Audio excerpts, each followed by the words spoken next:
What are you doing in my swamp? Hello everybody, this is Ogre Boy, and I'm going to be doing my review for the 2011 movie, The Adventures of Tintin. So this movie follows Tintin, a young boy who is trying to uncover the secrets of a sunken ship that may hold a vast fortune, and he's joined by Captain Haddock, and they're trying to find the treasure and stuff before the villain of the movie, and it's pretty much your typical adventure film. They get in all kinds of quirky situations along the way and stuff. You kind of know what to expect and stuff if you've seen movies like Indiana Jones and stuff, but it's a pretty fun movie. I've been sleeping on this one for quite a while, and I don't know why really. I never got around to it and stuff, but it's really fun adventure film, and it has a lot of fun moments and stuff, especially like they get stuck on this boat in the ocean for a little while, and then they steal this plane, or he's trying to fly it through bad weather. That scene's a lot of fun, and the scene when they're like in this city and they're racing around on this motorcycle, and it's really fun moments and stuff like that. It just reminds me a lot of Indiana Jones. Like, it's globe-trotting fun and everything, and it's really entertaining. And everything. And I think the characters are really likable, especially Tintin. I think he's a really likable character, and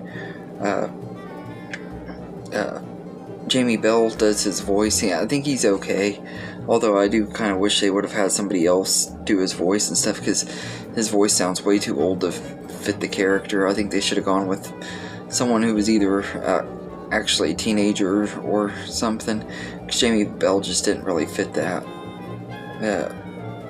sound and stuff to go with the character, if that makes sense. Andy Serkis does the voice of Captain Haddock, and he's really good in here. I think it's one of his best voice work in a movie and everything. He's really great, and they do the mocap and stuff for this movie too, I think. I'm not sure if Jamie Bell did, but I know Andy Serkis did and stuff, and most of the time I couldn't even tell that they were doing mocap, though. Like, the animation in this is really good for a mocap movie. And Daniel Craig plays the villain, and I can't remember his name, but he's really good. And here is the character. He fits the role really well and everything. It really kind of took me by surprise on how good he was and everything. And the only characters I really didn't like were the two police officers or detectives or whatever they are, Thompson and Thompson, voiced by Simon Pegg and Nick Frost. I didn't really like them very much. I thought they were kind of annoying and stuff. They had some fun slapstick moments and stuff, but it got old really quick as the movie went on. It just kind of got really annoying and stuff, but I know they were important characters to the story. I've seen a few other Tintin things as a kid and stuff. I saw some movies. I think there was a TV show that was on when I don't know if it was on when I was a kid or if it's an older show, but I remember watching it and stuff. So I remember a lot of these characters from that.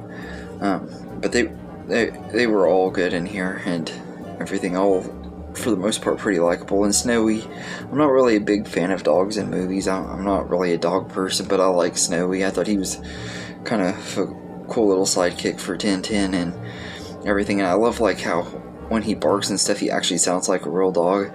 A lot of times in especially animated movies and stuff, the dogs don't sound anything like what they would really sound like, and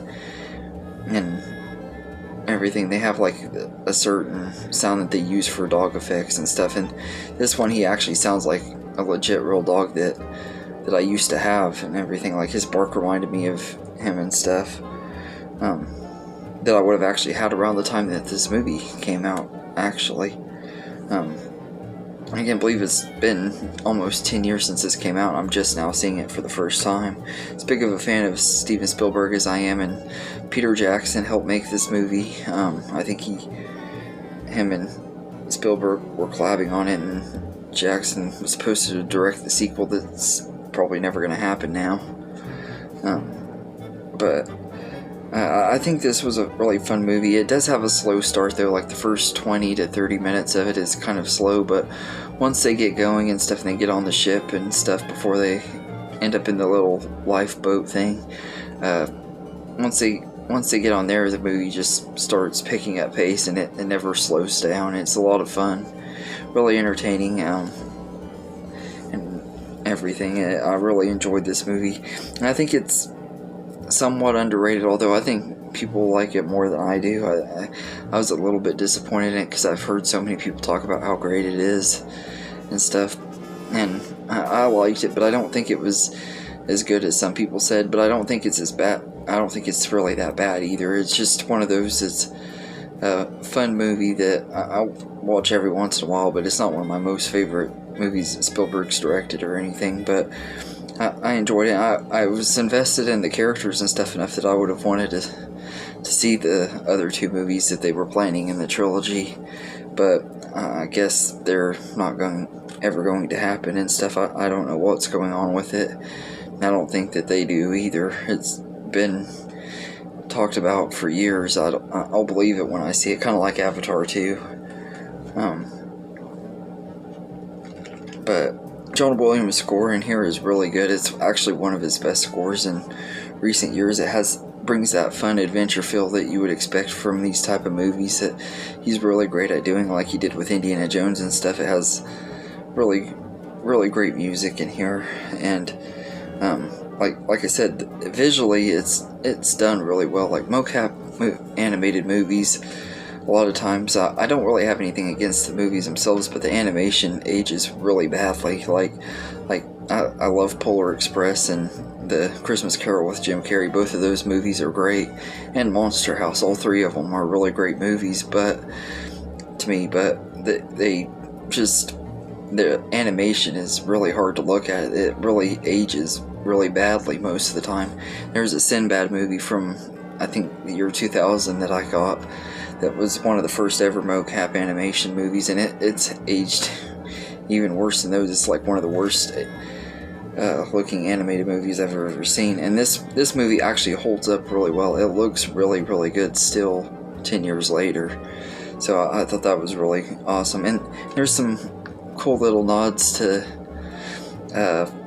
other movies he worked on. I don't know if it was intentional or not, like stuff with Jaws and stuff. Like you see a shark hanging. I don't know if it was intentional or if it's just every time I see a shark in a movie it just makes me think of Jaws. But that scene was pretty cool. And there's a scene when Tintin is swimming underwater and his the tip of his hair is sticking out like a fin and everything, and I'm pretty sure that directly was supposed to be a Jaws reference. I thought that was a pretty cool little scene and everything. But yeah, so I really enjoyed the Adventures of Tintin. It was a lot of fun and a lot better than I expected, so I'd say I'd give it an 8 out of 10. It's a fun movie. It could have been better, I think, but it could have been a lot worse. I think I would have enjoyed it even more if I would have known, if we would have gotten the whole trilogy that we were promised and stuff and everything, because it left off kind of on a cliffhanger, and that kind of